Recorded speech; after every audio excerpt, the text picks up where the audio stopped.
সবাইকে শুভ সকাল এবং মন্ত্রণালয়ের পক্ষ থেকে দায়িত্ব নেওয়ার পর নতুন পরিকল্পনার কথা জানালেন যুব ও ক্রীড়া উপদেষ্টা আসিফ মাহমুদ সজীব ভুঁইয়া। প্রথমবারের মতো নির্মাণ করা হবে বাংলাদেশ স্পোর্টস ইনস্টিটিউট।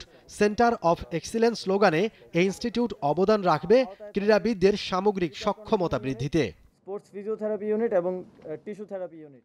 যুক্তরাষ্ট্র, যুক্তরাজ্য, চীন সহ বিশ্বের বিভিন্ন দেশে রয়েছে এ ধরনের ইউনিভার্সিটি। ইন্টারন্যাশনাল সার্কিটে তাদের অ্যাথলিটদের সক্ষমতাও ঈর্ষণীয়। স্পোর্টস সায়েন্স, মেডিসিন, নিউট্রিশন সহ বিভিন্ন ইউনিটে কাজ করে এই ইনস্টিটিউশনগুলো।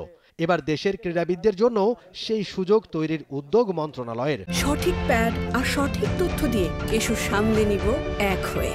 Mona Lisa sanitary napkin. আন্তর্জাতিক পর্যায়ে যখন আমাদের অ্যাথলেটরা যান, সেখানে আমরা অভিষ্ট লক্ষ্যে পৌঁছাতে পারি না, সেই জায়গায় ব্যর্থ হই।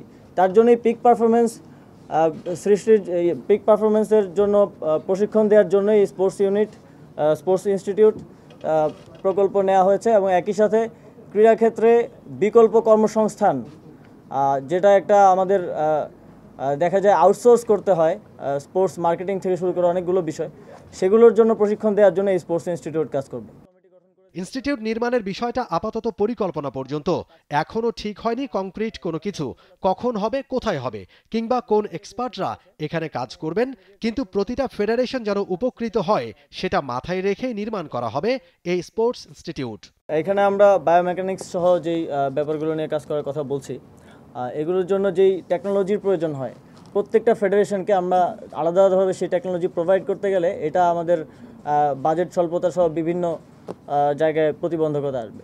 তো সেই জায়গা থেকে যেহেতু আমরা পিক পারফরমেন্সের কথাও বলছি, আমরা একটি সেন্ট্রাল জায়গায় এই প্রশিক্ষণগুলো ব্যবস্থা করতে চাচ্ছি। সেই জায়গা থেকে স্পোর্টস ইনস্টিটিউট কাজ করবে এবং ফেডারেশনগুলোর সাথেও আমরা খুব দ্রুত সময়ের মধ্যেই বসে তাদের বর্তমান অবস্থা এবং অনেকগুলো ফেডারেশনে আপনারা জানেন যে যারা দায়িত্ব পালন করে আসছিলেন অনেকগুলোতে অনুপস্থিত, সে বিষয়ে আমরা সিদ্ধান্ত নিব। চলমান সংকট কাটিয়ে ক্রীড়াঙ্গনের সুষ্ঠু পরিবেশ ও কার্যক্রম চলমান রাখতে বিভিন্ন উদ্যোগ নিয়েছে মন্ত্রণালয়। শীঘ্রই সেগুলো দৃশ্যমান হবে বলে জানান আসিফ মাহমুদ।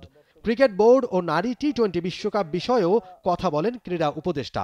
বিসিবির ডিরেক্টর এবং সভাপতির পদত্যাগের বিষয়টি আমি মিডিয়াতে দেখেছি, কিন্তু অফিসিয়ালি আমি এ বিষয়ে কোনো নিশ্চয়তা কিংবা বক্তব্য পাইনি। এ বিষয়ে আমরা আলোচনা করছি বিভিন্ন স্টেক হোল্ডারদের সাথে, ক্রিকেট সংগঠক, সাবেক ক্রিকেটার, এ বিষয়ে একটি ভালো সমাধানে পৌঁছানোর জন্য। এবং নারী ক্রিকেট বিশ্বকাপের বিষয়টিও এখনও প্রক্রিয়াধীন আছে। এ বিষয়ে আমরা আইসিসি সহ আরও যারা বডি আছে সবার সাথে আলোচনা করার মাধ্যমে একটি সিদ্ধান্তে পৌঁছাবে। একটা কমিটি গঠনের মাধ্যমে দ্রুতই স্পোর্টস ইনস্টিটিউট নির্মাণের কার্যক্রম শুরু করতে চায় মন্ত্রণালয়। দীর্ঘদিন ধরে তাদেরকে দিয়ে আবার সেগুলো পুনর্গঠন। মমিন রোহন, স্পোর্টস, ঢাকা। আপনাদের সবাইকে ধন্যবাদ। For more updates, subscribe to our YouTube channel and click on the bell icon. Follow us on Facebook and Instagram. Download T-Sports app to enjoy exciting games and highlights. Visit tsports.com.